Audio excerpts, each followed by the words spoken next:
Hello, everyone. Welcome to Cricket Nerd, and here we got Adnit Jhamb. So, Adnit, if you want to introduce yourself.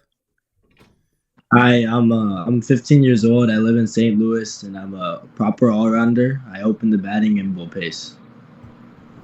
So, my first question for you is how did you get into cricket? So basically, my dad played a lot of cricket back in India, and then came here, and he found an academy with my older brother Arnav, who's 3 years older than me. He's in college now. He started playing cricket. He enjoyed it, and then I got involved because of him, and ever since then, I've just never looked back.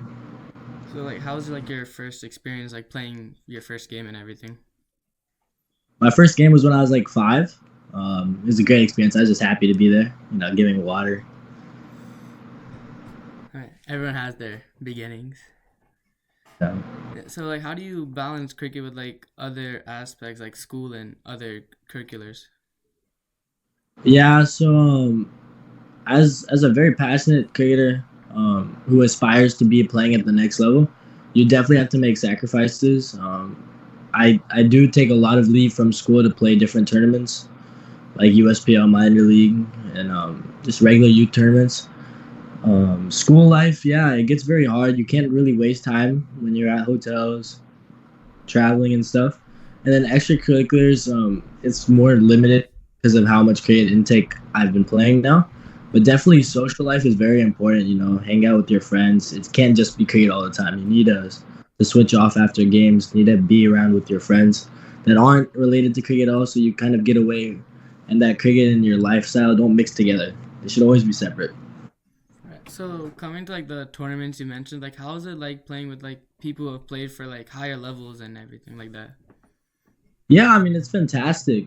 You get to learn a lot from different types of people and different perspectives on how you play. And eventually, you'll start to realize that it's your game after all. Whatever you learn from other guys, you're gonna be the one to implement it. So whatever you think is best, you try and implement. And sometimes results come your way, sometimes it doesn't. Cricket's a very funny game. Yeah. So my next question is more playing outside the US. So have you played in other countries before? Yeah, I've played in England and India before. I played a little bit of county cricket, youth county cricket there. I've done well there, and in India, I've trained a lot. So what would you say the difference in competition is in here and abroad?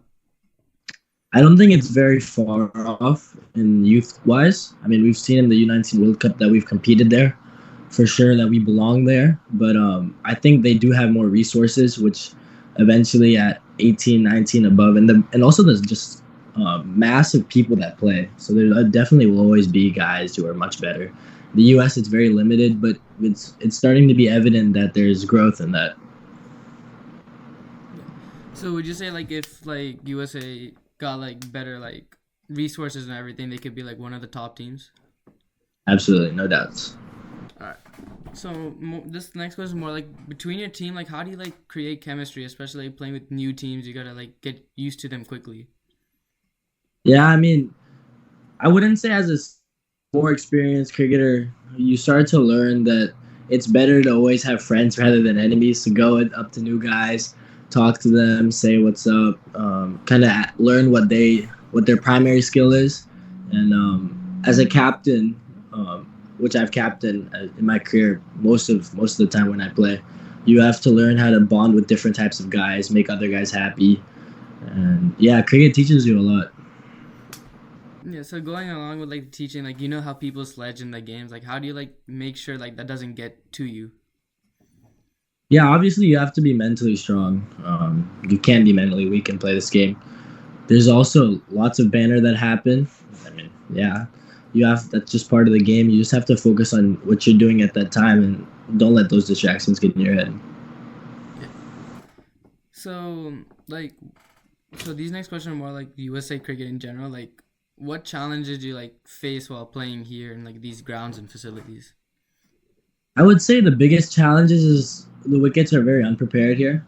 We've seen a couple of good places in Woodley and then Houston, but some of the wickets that are held in nationals are very unprepared, and I'm sure the organizers know that, and they just need to find places where we can play proper cricket. And how do you think is like the best way like USA cricket can like um like grow as a sport in the US? More international tours. There needs to be more opportunity for young kids to play for the country, and not just in qualifiers or World Cup. It needs to be tours to different associate countries, different proper countries, proper playing nation countries like India, England, Australia, New Zealand, South Africa. More tours like that, and it should be promoting the youth to pick up cricket and actually think of it not as just a hobby but as a profession as well. And so like more into that like now with like the recently like conducted the World Cup and the US, like you think that and like along with the new like MLC growth around America, you think that could like help push more international tours for the US? Yeah, absolutely. I mean, MLC was huge for U.S. cricket as a whole. I mean, it was a huge part of their success in the World Cup.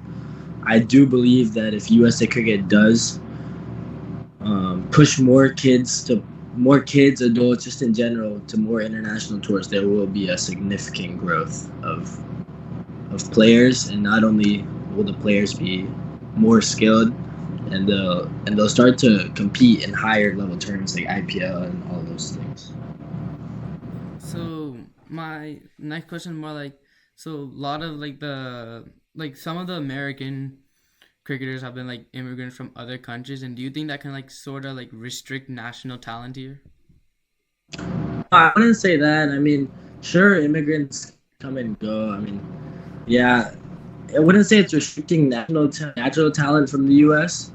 If anything, it's helping strengthen the talent that's inside the U.S. Getting to play better people, and once you play better people, you'll naturally get better. And so I think I have one final question is like so now since USA is now like qualified for the 2026 World Cup, like how do you think like preparations and everything will go for that tournament? As it's not too far now, there's only like a year left. Yeah, I mean, it's coming up very soon. Um, we've seen a lot of young guys get an opportunity to play. I'm hoping that they start doing that, as most of the successful guys they're getting close to the back end of their careers. So I'm not saying push them out, but definitely give the young guys an opportunity to go and shine, because we've seen some of the young guys like UT, Sanjay, Ayan Desai. They've all done very well with the opportunities they've been given. All right. So I think I maybe I have one more question. So in the recently conducted the U19 nationals, like how is it like just playing on those like natural turfs and everything? Yeah, I mean, it was very tricky, of course, because the wickets weren't very prepared. It really tested your temperament, your technique, and your willpower, I guess.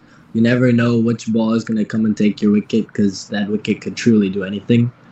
But yeah, it's definitely an experience, one that I won't forget. So those are all my questions today, and thank you for answering them. Is there like any final things you want to say? That's it. All right, then that's it. So thank you everyone for watching this interview with Adnit, and yeah.